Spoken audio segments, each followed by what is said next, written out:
ہماری قربانی اللہ نے قبول کی ہے یا نہیں کی ہے یہ ہم کیسے پتہ کریں؟ کیونکہ ہمارا قربانی کرنا یہ بڑا کام نہیں ہے، بلکہ جو قربانی ہم نے کی ہے اس کو اللہ نے قبول کیا ہے یا نہیں کیا ہے۔ اگر قبول کر لیا ہے تو ہماری قربانی کرنا ہمارا کارگر رہا، ہم کامیاب ہو گئے۔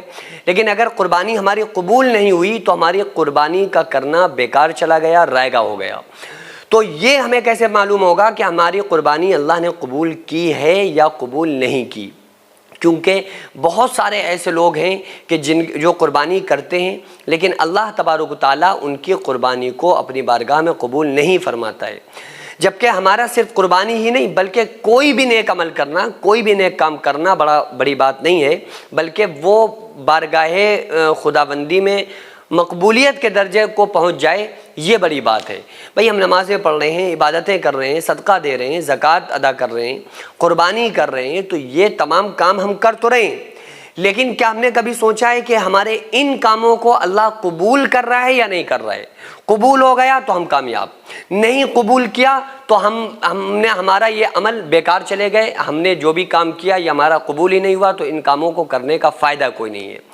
تو ایک بہت ہی امپورٹنٹ میں آپ لوگوں کو بات بتاتا ہوں جس سے ہم اپنے ہر کام میں یہ سمجھ سکتے ہیں کہ ہمارا یہ عمل اللہ نے قبول کیا ہے یا قبول نہیں کیا۔ قربانی کے تعلق سے تو چند اہم چیزیں ہیں جن کا ہمیں لوگوں کو خاص طور پہ خیال رکھنا پڑے گا۔ اگزامپل، اگر ہم سود پر کام کرتے ہیں، بیاج سے پہ پیسہ لیتے دیتے اور ہم نے قربانی کی، تو ظاہر سی بات ہے کہ جو ہمارا بزنس ہی سود ہوگا، ہمارا کام ہی بیاج کا ہوگا، ہمارا کام ہی حرام کمائی کا اگر ہے، اور ہم نے اس سے پھر کسی قربانی کے جانور کو خریدا اور اللہ کی بارگاہ میں قربانی کی، تو یہ ہمارا عمل اللہ کی بارگاہ میں قبول نہیں ہوگا۔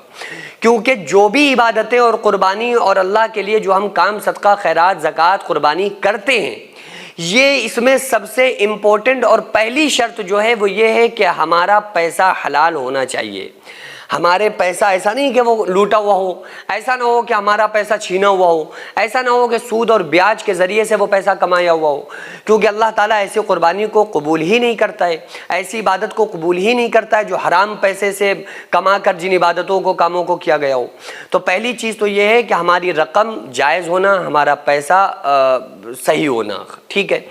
اس کے علاوہ دوسری امپورٹنٹ چیز ہماری نیت، کہ آقا علیہ السلام نے ارشاد فرمایا انما الاعمال بالنیات، عمل کا دار و مدار نیتوں پر ہے۔ انسان کو وہی ملے گا جس کی اس نے نیت کی ہوگی۔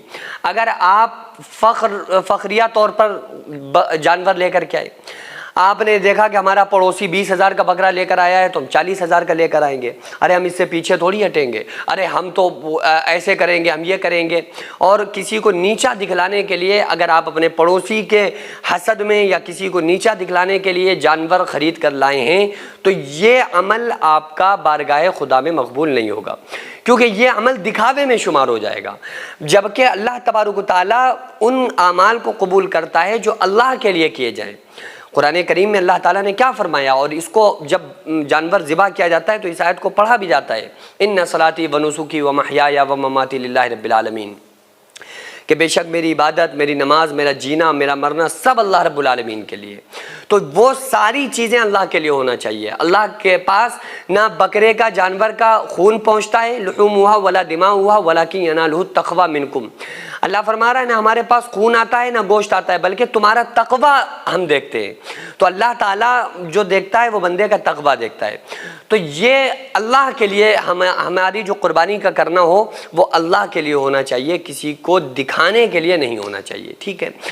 پھر اس کے علاوہ جو سب سے امپورٹنٹ چیز ہے کہ ہم نے قربانی کی اور اس کے بعد ہمارے دل کے اندر یہ ہم نے محسوس کیا کہ بھائی ہماری اس قربانی کو اللہ تعالیٰ نے قبول کر لیا، اور ہم نے اس میں غریبوں کے بھی حصے لگائے، ہم نے اس کو رشتہ داروں میں بھی خوش دلی کے ساتھ پیش کیا۔ یہ نہیں ہمارا فلاں رشتہ دار ناراض تھا تو بھائی ہم نہیں دیں گے، بھائی یہ آپ نے قربانی کیوں کرائی تھی؟ اللہ کے لیے کرائی تھی، تو ولی ذی القربیٰ قریبیوں کا حق ہے، تو آپ اپنی جنگوں کو لڑائیوں کو بھلا کر اللہ کے لیے اس کی دعوت کر دیں، آپ اس کے ہاں گوشت بھیج دیں، آپ اس کو حصہ پہنچا دیں، تو یہ پھر اللہ کے لیے ہوگا۔ تو یہ اس چیز کی علامت ہوتی ہے کہ اللہ تبارک و تعالیٰ نے آپ کی قربانی کو قبول فرما لیا۔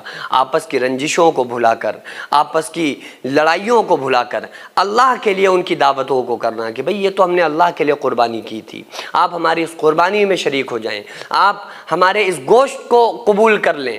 تو جب آپ اپنے قلب کو وسیع رکھیں گے، چوڑا رکھیں گے، تو اللہ تبارک و تعالیٰ آپ کے اوپر رحم فرمائے گا اور آپ کی عبادتوں کو اللہ تعالیٰ اپنی بارگاہ میں قبول فرمائے گا۔ السلام علیکم ناظرین، یہ مدرسہ اسکول جو آپ دیکھ رہے ہیں ہماری بہن بیٹیوں کا مستقبل ہے، جس میں بچوں کو دینی تعلیم کے ساتھ ساتھ انگلش اور کمپیوٹر بھی سکھایا جاتا ہے۔